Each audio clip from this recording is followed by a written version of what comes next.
You are listening to Inspired Caring with Michelle Magner, episode number 145.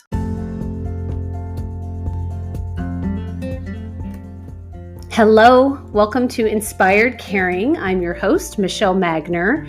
If you are caring for an older family member, this is the podcast for you. Each week, I bring insight, tips, inspiration, and strategies to help you care for the people that you love without losing yourself along the way.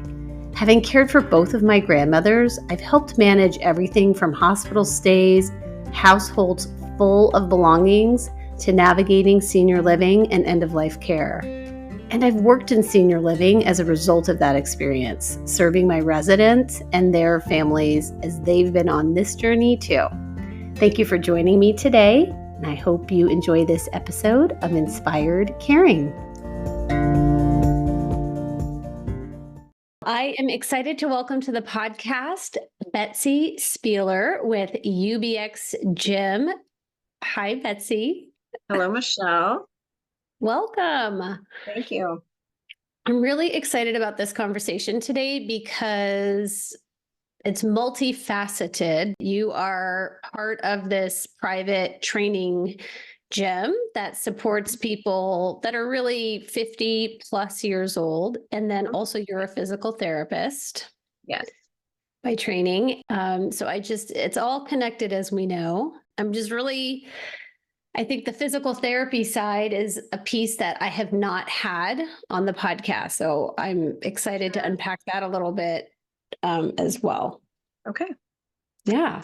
I'm excited to be here and just share with your listeners about things that, from my perspective as a practicing clinician, and then also as somebody that's providing a community service for health and fitness of people over 50. So I'm excited to let you all in on that. So let's start with just physical therapy, because in the past I've had an occupational therapist on, a speech therapist. And so what is physical therapy focused on? It really does depend on the setting. So for the purpose of our audience today, and then just to relay some of my experience, I work in a post-acute rehab center, which is like a skilled nursing facility. Also, people might think of it as a nursing home, kind of in layman's terms there, but in the medical terms, it's a post-acute. So somewhere you go after the hospital, or if you have an acute medical event at home, your doctor can send you straight to the rehab center if you're not medically unstable and you don't need the hospital.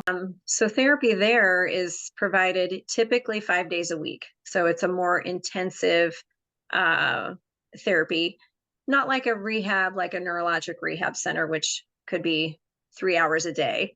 Ours might be an hour and a half a day. There's growing research, growing knowledge, trending, continuing education now for therapists about improving the intensity and quality of our interventions. So Medicare has had some changes in the past few years with how many minutes we get to spend with people, which of course makes it even more imperative to improve the quality of what you're delivering. So what I'm delivering as a clinician to my clients and my patients at the rehab center. So physical therapy there is dealing mostly with movement. I kind of use the metaphor of like the big rocks. You know, if you have a jar, you want the big rocks in place before you fit in the medium-sized rocks and the small little rocks. So we deal with a lot of the big rocks in the hospital and the acute setting. We're going to be working on, you know, how do you get out of bed? How can you do that better by yourself? You know, do you have a limb that you're not able to put weight through if you have a fracture? You know, what equipment do you need to get moving? So those are like the big rocks. Can we get moving around in a home setting, a room setting? We start there.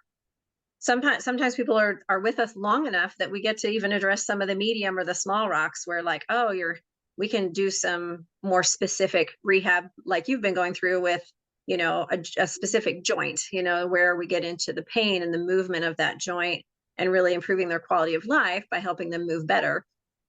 Because part of my job also is to help people see down the road. I want them to see beyond now. And that's where the skills of like motivational interviewing and some health coaching skills come into play, because you don't want people to get stuck, and it's kind of depressing thinking about being ill and having people care for you all the time if that wasn't your norm before. So setting them up for success in every situation down the road. So here's the picture now. Now that when you're at home, you'll have home health therapists that will come and get you more independent in your home and into the community. Then you can go to outpatient, and then you could go to maybe a fitness program. So just planting those seeds and helping them mentally kind of walk down that path, because you just can't see the forest for the trees, especially just coming out of the hospital. For Mhm. sure.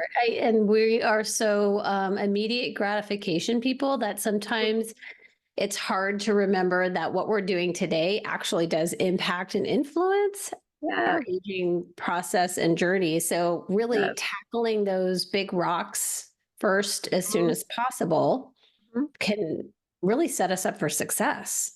Right. Yes. That can reduce the sedentary time, the time that because in the hospital, you're not moving much. You're there because of a medical issue. You have organs or bones or joints that are repaired. And so the rest of your body just has to wait. All of those muscles that are just waiting get really weak because you have so much bed rest. So Right. just reversing that just takes time. And I feel like I'm using my coaching skills that I use in the gym. I use those in the clinic setting too, because I'm thinking we need to get going. And Mhm. I you have to listen to people where they are. And there's a lot of therapeutic alliance building in the process, because you want to be able to speak into their lives and encourage them. And then you have all kinds of cognitive levels too. So Right.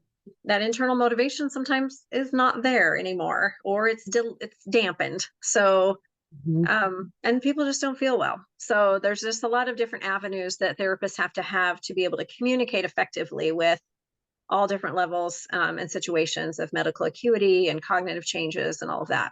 So You've got a big bag of tricks. you have to, you have Yeah. to. Yes, yes. I'm thinking about a conversation that I had with my father-in-law. He was receiving hospice services and he Hmm. was very unsteady on his feet. Now, over the course of the time when he was receiving those services, he took a road trip with his sons to Colorado, Hmm. just to remind people that a hospice does not equal imminent, No, death, right? People right. can receive those services for a period of time. And he was unsteady on his feet, and I suggested physical therapy. Hmm. And his response, even if we had to pay out of pocket because he was receiving the services, and his response was, well, what's the point? Hmm. What's the point? And Hmm. in my estimation, the point was interaction, quality of life, Hmm. strengthening of some muscle groups to Yeah, help him be steady on his feet, better use of his assistive device, his sure. walker. Yeah, a Um, big part of that also is caregiver training, which right. is, and actually, this is exciting. Medicare just added a new code that we can bill under that is exclusively for caregiver training, and the patient does not have to be present. Oh my gosh. So that just started in 2024. Um, Okay. and so that will be important. So if I need to like go out and do a car transfer, but the it's too cold out for the patient to come out multiple times in practice, but the caregiver wants to train, or you know there's just different scenarios where that's going to be very helpful to be able to have that as a tool to train those caregivers one on one. It has to be face to face. They're not allowing for telehealth, I don't believe, right now in that scenario. Um, but yeah, so just there's new things on the front for Medicare, even recognizing that the success of people in whatever stage of their recovery or their decline, um, Mhm. that caregivers are just integral. And so, and less expensive because Medicare doesn't have to pay them. So Right. it's nice that they're going to pay me to train them. So it's just opening up more doors in that area. That's wonderful. Yeah. So, how do people engage with a physical therapist? Let's say that someone's family member is at home Hmm. and they actually they don't have a hospital stay. Is there a way to get connected with a physical therapist? Hmm. Yeah, there are several different avenues for that. The most typical route is that people would go through their primary care physician. So whether it would be a phone call to say, hey, I fell down yesterday. My balance is really off. I don't feel like I did an injury. They may want to see you, but sometimes if you have a good relationship with your doctor and they're following your care, you've seen them recently, they could just write you a prescription or, call it in to a local therapy clinic where you would go. Um, if leaving your home is causes undue stress, excessive stress, then you might qualify for home services. And so that would be like a home care agency that would come out and do your therapy in your home. I always think, though, if you really want to get back to living in the community, then going to outpatient therapy is just needs to be next. And that's my personal opinion. I'm always, like I said, planting those seeds early on that don't limit yourself. This doesn't have to be the new low or normal. If you didn't use a walker 2 months ago and you were doing well and didn't need a walker, then if it's medically appropriate, let's try to get back to that. A lot of people think, well, I'll just do it on my own. It'll just get better over time.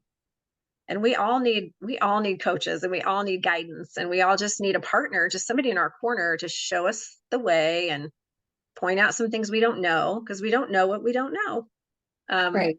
So that's why we can use a team of, physical therapists, occupational therapists, speech therapists to kind of fill in those gaps of healthcare, that doctors don't even know, what we offer sometimes. So we do a lot Right. of, yeah, and that's just we need better communication, of course, with our healthcare system. But a lot of it just starts on the community level and advocating for ourselves, for our loved ones, so that we can get the services. Time is so elusive. I will speak for myself. I lose Mhm. track of time. Like it is, Mhm. um, in my experience with my shoulder, like I just didn't even realize how long I Mhm. had gone with the limited range of motion that I had. Yes, yes. So the time was really strange how I lost track of time. And then Yeah, you lose track of like what's quote normal you do. or what you Mhm. quote should be able to do with something. Yes, Like yes. I had been compensating so much that Mhm. after 3 weeks of physical therapy, I went to reach for something on the shelf and it was like I'm in motion and I realized I was using my right hand, which, and I realized I could reach it. I could Yeah, like, right? And fully, yeah, fully reach it. Yes. totally Yeah. reach it. And it was Mhm. so funny because I'm doing these exercises with the physical therapist and I asked her, well, okay, what am I supposed to be able to do? Like, how far should this go? Because this really hurts. Like, how far Right. should it go? And she said, well, let's try it on The your other other side. side. Yeah. Right. How does it work over there? I'm like, oh yeah, I can do all the things with this arm. Right. Yeah. And we Yeah. don't even know. I mean, and it seems after you hear it, you're like, what? Such common sense. How come I couldn't figure that out? Like, but it's not, if it's not your wheelhouse, it's not your wheelhouse. Like that's why we need people to help us. So Right, yeah. right. Well, and I will be 52 in March, and I am a huge aging enthusiast. And I Mhm. really, in my own mind, I did not just chalk this up to my age. And I think that's really Mm. important for people to Mhm. hear that I didn't just say, oh, well, it's because I'm this age that that no longer works. Right. Yeah. I, I hate, yeah, it just tears a piece of my heart whenever I hear that. And I hear that all the time because I'm around all different ages of people, and I just drop little like nuggets of hope and nuggets of encouragement, and I want to just say, you know what? I have an 86-year-old at my gym who's lifting a 40-pound kettlebell, and she doesn't blame anything on her age, but that's, of course, not an approachable way to talk to people. But, I just try right. to give them a little perspective, and because people's perspectives are different, they might have not ever had any relatives that live to the age that they are. Right. So, I mean, we have to think generationally, we are living a little bit longer every generation, up until recently. It's kind of leveled off, but um so we have that in mind, when I'm treating 80 and 90-year-olds, like their parents may have died young. I mean, I don't know, so Right. that's everybody has this wide life perspective, and so that's always something I try to keep in mind too. But that attitude of aging and that mindset, aging mindset, having a positive mindset toward aging is a predictor of living longer. Right. Like the qualitative research that's done on those when they do surveys of people about their perspectives on aging, it's just correlated so strongly. So if you think you can, well, then you probably can. You will probably continue to keep doing things. Right. You think that you should. Right. And your peer Yeah. group matters, because if you're in a peer group where everyone is blaming everything on their age and not taking any proactive steps or Yeah. measures, be curious about that. Just, Yeah. I'm not saying dump all your friends. I'm just saying Yes. be curious about it. Right. Kind of widen some experiences too. Yeah. Right. So a couple things with that is when people have the opportunity to continue to improve and to go maybe to outpatient therapy, I think it's important to find a therapist that doesn't have an ageist mindset, because we all have implicit biases. We all have these things that maybe we've grown up thinking all along, like, well, yeah, that's going to be harder when you get older. Well, parts of it might be, that's true, but that shouldn't be a limiting factor, especially if someone couldn't do it before. So I've been telling my people in more recent years, don't stop your rehab until you can get up and down off the floor. I don't care if you were going for shoulder pain or your knee replacement or whatever, but if your therapist is not working on some higher level functional life skills with you, then you're not done. That's so good. But if oftentimes that's the case, you're walking good, the knee is bending good, just using that as an example, but it still hurts to kneel down, or you can't get up and down off the floor without a lot of effort. A lot of people are discharged from therapy, and they're happy to, because they've been doing therapy for 3 months and they're over it. And I get it. Right. So that was one reason that I wanted to create the community program called UBStronger 55 plus, to fill that gap between therapy and fitness. So it's supervised, and I do a lot of the programming, so I'm throwing in all of the functional measures. So yeah, would you like me to talk more a little bit about that? I can describe. I would love that. And I know there's some trending documentaries on Netflix that also talks about some different measurements of functions of the body. And I think you have some of that type of equipment there. So I would love to hear more about that too. Yes. Yeah.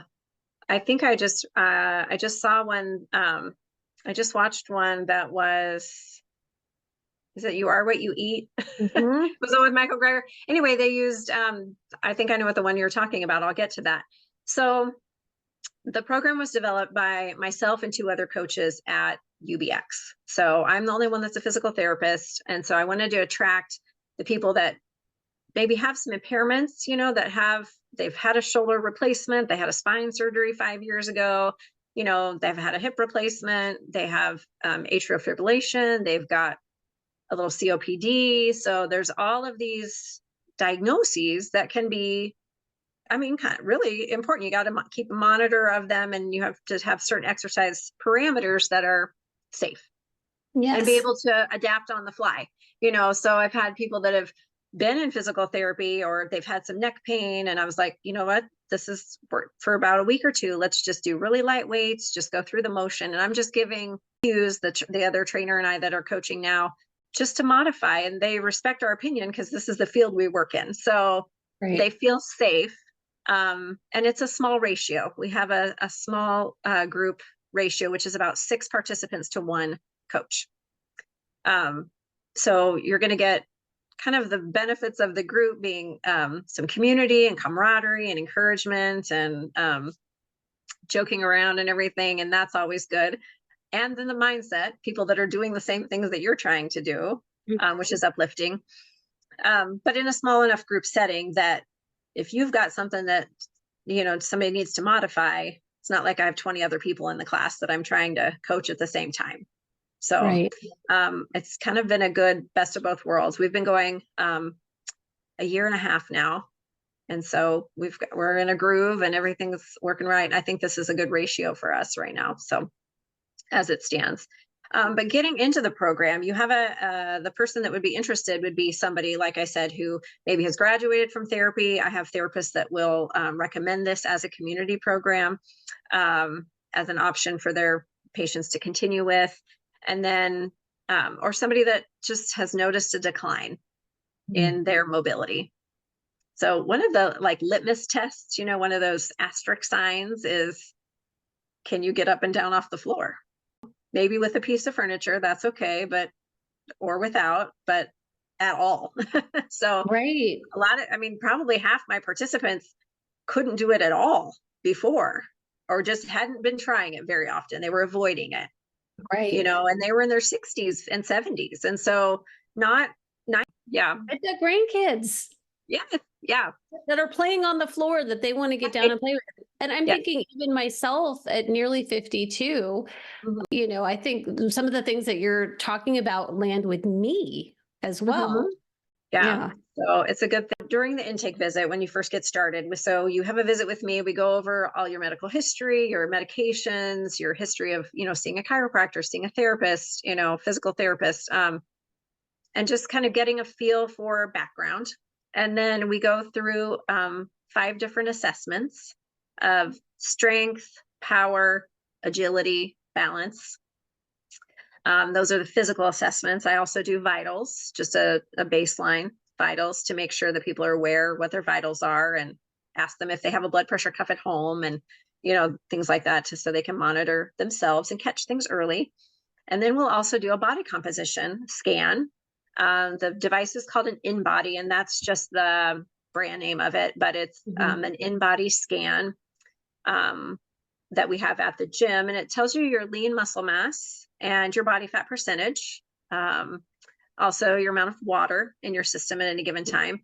And then it'll calculate your basal metabolic rate, which is the amount of calories you need at rest. So that gives us so much information to discuss at that initial visit, the results of all the tests, because the tests that I've chosen are the ones that have community norms for community dwelling adults. Okay. So some of them are divided even by gender, like grip strength. So it's divided by gender and some age categories, and then where you should be. Like, are you in the middle of the average? Or are you kind of on the low side of average, barely hanging on to that? Or do we have some other impairments, with balance or leg strength that we're going to see a big improvement in? So, and those are tests, those 5 tests that we do them every quarter. So you do them at your intake visit, whenever that is throughout the year, and then you'll just roll right into, if we have another assessment time 2 months later, we do everybody in the class. We'll go through all those tests again. And then I'll give them a report card where they've got a chart. I've got people that, have been coming a year and a half. So they've got this, chart of like 10 different, assessment periods. We did them a little more frequently at the beginning, and now it's been quarterly. But just to see the trend. And so I actually wrote down a couple of numbers because I wanted to share some of the results. So a gentleman that started in August, and we did assessments again 3 months later. And so his grip strength improved 20 pounds each hand. That kind of blew my mind. So he'll kind of get to a point where he'll level out, because like we're not creating Olympians. Like we're not that level. I mean, you can be if you want, but that's going to take a little something extra, a different road. Right. But you see a lot of these new joiner gains, the newbie gains, where they weren't moving this way for a while, and now they've worked up some weights and they've got their motor patterns developed. And so, yeah, another one is sitting and standing from a chair, the chair rise test, which is a common one. So that's kind of another litmus test or an asterisk sign as to, can you stand up from a chair without using your hands? And then we test how many times you can do it in 30 seconds. And that's a very well-studied norm test. And he went from 11 on his first visit to 15. Okay. Which, if you increase 1, is statistically significant. So he added 4. Right. And, he'll probably kind of be around that, 15, he might gain a couple here or there. because I also preface this when I'm having people read over the results of, this is a moment in time, and it depends on your energy level of that day and your concentration, because we do a balance test, and that can kind of go up and down depending on how distracting the environment is. And so I don't want people to get totally hung up on ups and downs. We're looking for a trend. So when you showed up to class, you were down here, and now you've moved up here, and we might go up and down a little bit, but we're still not as low as you came. And so just looking at those overall, curves to help them improve their health span, right? Not just their lifespan. Right. So that's another really important part. And I feel like that's so much of why people come, is they want to be moving better and living better, not just living Right. longer. Right. We want quality Yeah. of life, not just quantity. Yeah. And So yeah, can we touch about on the grip strength really quick? sure. Because that is a significant improvement, and there are some correlations to grip strength and Mm-hmm. some disease processes. Can Yes. you Yeah. share a little bit about that? Yes. And I I think, would like to yeah. preface with Mhm. where I met you, you had Oh, this device mm-hmm. and you were measuring people's grip strength, and I Mm-hmm. essentially failed the grip Yeah. strength test for my age. So that is a little unnerving, and I just want to be transparent with Mhm. people that this has my attention now. So Right. Yes. share with us a little bit about the Yeah. correlations. Yeah, we just use like a grip strength. It's called a dynamometer, and it's something that you just squeeze and it registers a number, pounds or kilograms. And it's correlated to, yeah, risk of hospitalization and risk of mortality. And I think there's a lot of statistics that you can find on the internet with all the research studies, but really, since I'm not providing a bibliography with this, I tend to just speak about the correlations. So it's highly correlated, and it kind of makes sense. If you don't ever grip or pull or push anything heavy, Right. your grip strength will go down, and so will the rest of your function. The rest of Right. your bodily function will just slowly diminish. Um, Another thing which I think you might know about is gait speed. So the amount that or the speed at which you walk is highly correlated to risk of hospitalization, Mm. risk of cognitive decline. If you're below a 1.0 on this speed, which is another thing that we measure on the initial evaluation for the class, if you're below a 1.0, you've got a risk of cognitive decline within 5 years. So it's correlated to that by some of the research that's been done and kind of validated this test. But that also makes sense, right? So if you're walking more quickly, you are ready to go to an airport. You were just in plenty of airports. So you know that your Mhm. gait speed, you can keep up, right? Mhm. So you can keep up, and that's fine. But as you walk more slowly, those environments become kind of dangerous because you can't keep up with the flow. It's just like driving too slow on the interstate. Right. So people then stop going to those busy locations. They don't go to the zoo. They don't go to crowded events because the walking speed might be something that they can't keep up with. So then you get to more of a limited community ambulator where you can go out to a store, you can go to appointments, you can go to a restaurant. Those are no big deal. And then it becomes where those are a little harder, and then you're limited to mostly household ambulation. Mhm. So there's certain cutoffs of the gait speed spectrum that correlate to those different levels of ability. And it really does make sense that the less you're out, the less you're walking, the closer you are to being hospitalized or having an event. So the gait speed and grip strength. Wow. Those are big ones. Yeah. Yeah. Yeah. So we're addressing all of that in the program. We do a lot of strengthening, of course, because just think about the snow. If lifting a 10 or 20 pound shovel of snow is your max capacity, then you would just be worn out. You wouldn't even get your sidewalk done. Right. So increasing your capacity by increasing your lifting um, ability. So if you're familiar with the term one repetition max, so it's like the amount that you can lift one time, that your body can lift one time. It's your 1 RM. So if you're living really close to that, so say that you could only lift 30 pounds off the floor one time, that was your maximum. And now you're going to go out and scoop, snow that are 10 to 20 pounds, then you're, over 50% of your 1 rep max. That's really hard to sustain any activity, for very long. But if you, increase your maximum to 100 pounds, well, shoot, you're only working at 10 or 20% of your 1 rep max. Right. So those daily activities, and that's a pretty high level daily activity, but those daily activities become easy, And that's the point here, is that with the quality of life and the health span, that you're exercising and creating a strong body so that you can do these daily activities easier. Right. Yes. Yes, totally.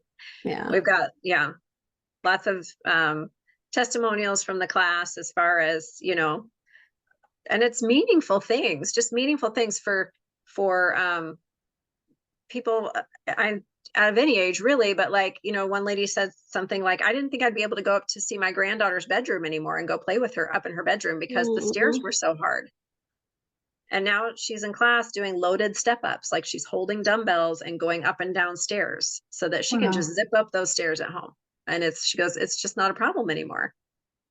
And so that really, like, I write those things down, when people tell me that in class, I'm like, I'm going to I'm going to write that down, because that just fills my soul. And that's the whole reason that the program was developed, is just to make differences in people's activity levels and those quality things that they want to do. Yeah.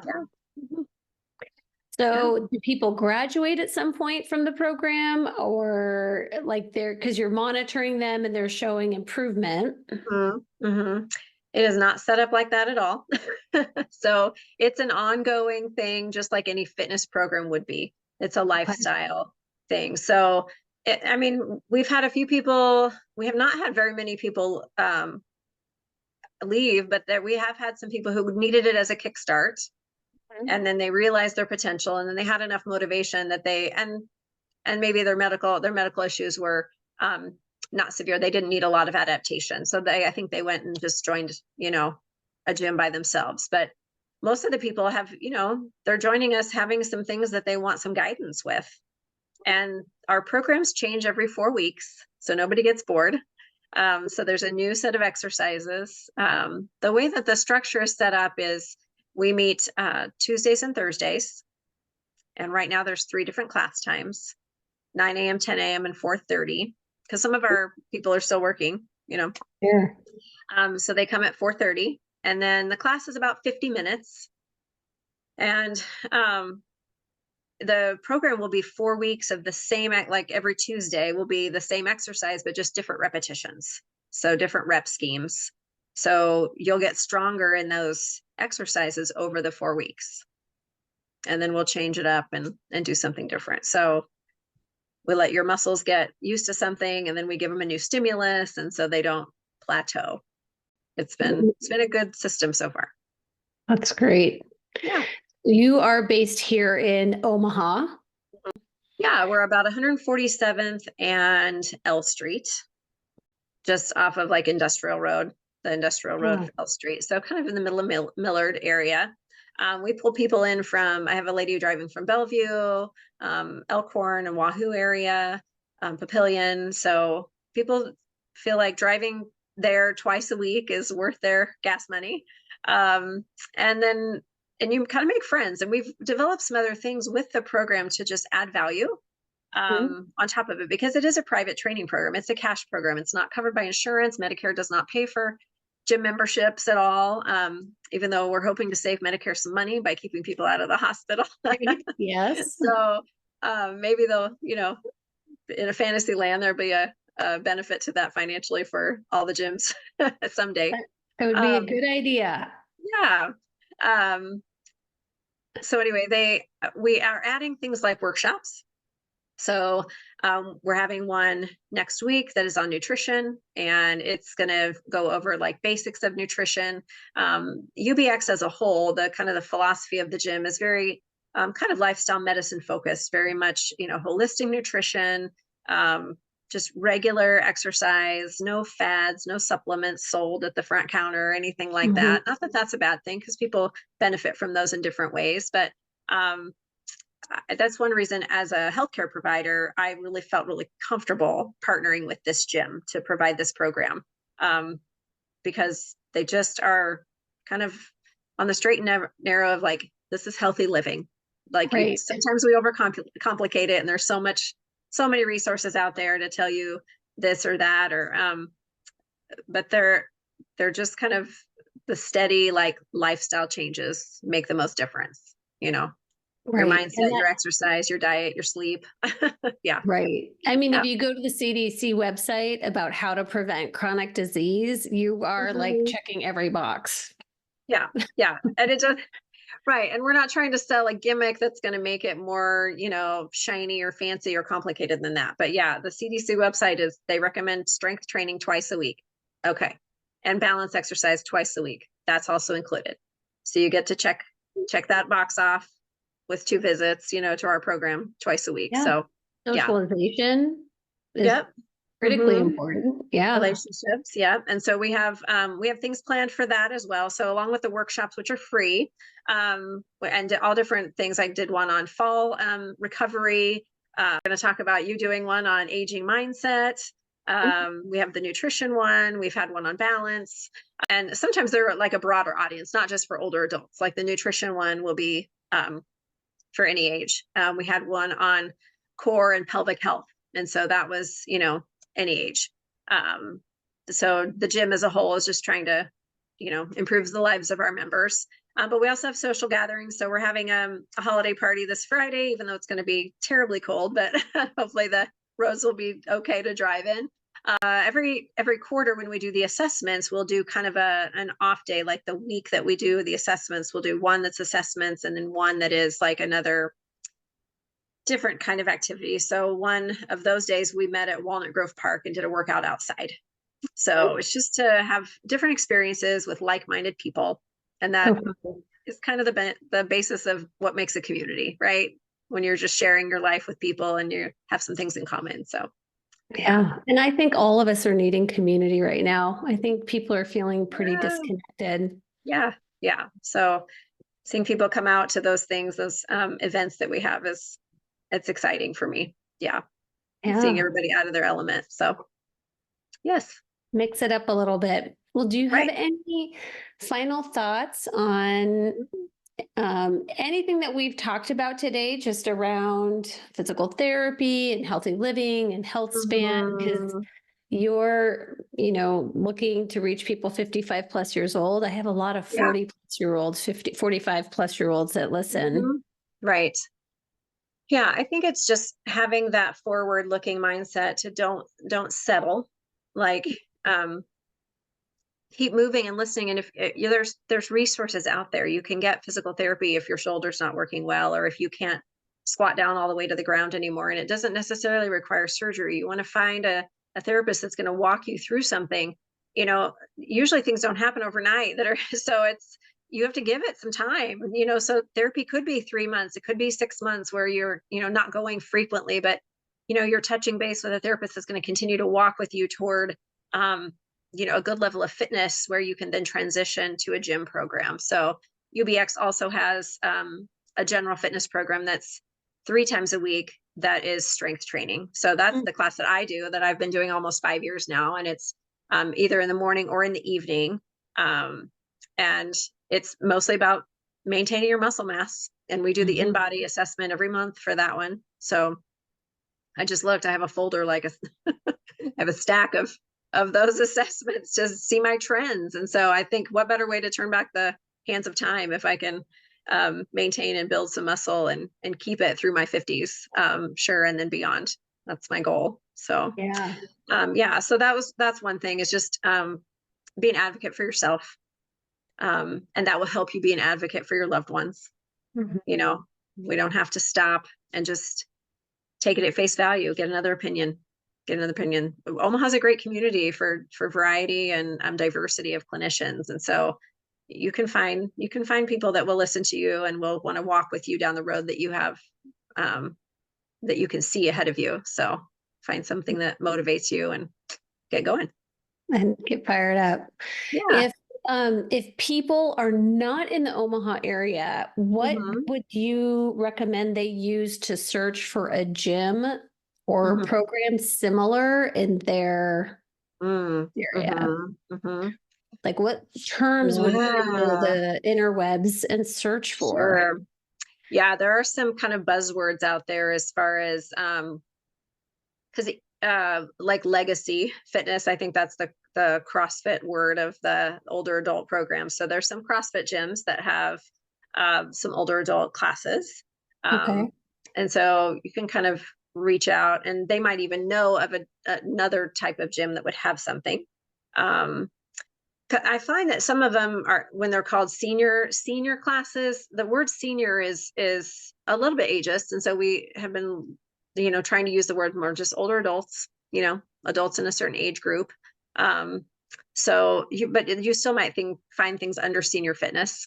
Um, so I'd say any of those words tend to, um, you'll find some hits if they're advertising through a gym website. Right. Move Yeah. people in the right direction. And senior is kind of triggering. I mean, I Yes. am not that far away from 55 and I'm not triggered by it because I'm an aging enthusiast. But for Right. many people, especially Mhm.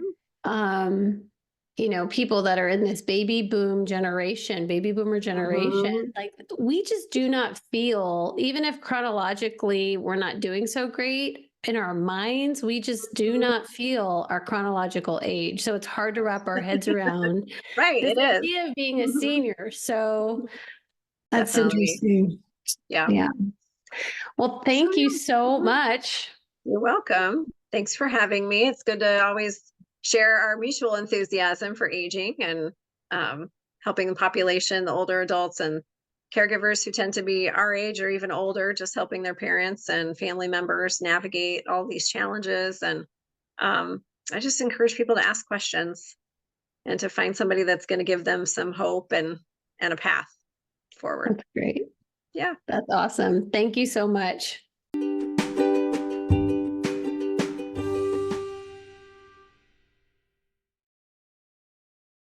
What I know for sure is that things are going fine until they're not. Everyone wants to stay in their home for as long as possible. And then there's a fall or a hospital stay or clear signs of dementia or a diagnosis, and remaining at home becomes questionable or potentially impossible. It is super important that you are informed about what assisted living and nursing home care can offer and understand how to choose the one that will best fit the needs of your family. I know from personal and professional experience what objections are going to come up and how to navigate those conversations. You love your family member and you are doing a great job. It just feels like the situation is fragile. You're waiting for the other shoe to drop and you don't know what you don't know. Illuminating Senior Living answers all of your questions and walks you through step by step each common objection and frequently asked question. This course will save you so much time and heartache. Imagine knowing exactly when it's time to move and ensuring the care and safety of your family member. Imagine knowing what specifically to be looking for in a care community and how to have the conversations about moving. Illuminating Senior Living gives you the roadmap so you're prepared. Click the link in the show notes, Illuminating Senior Living, to secure your video course today.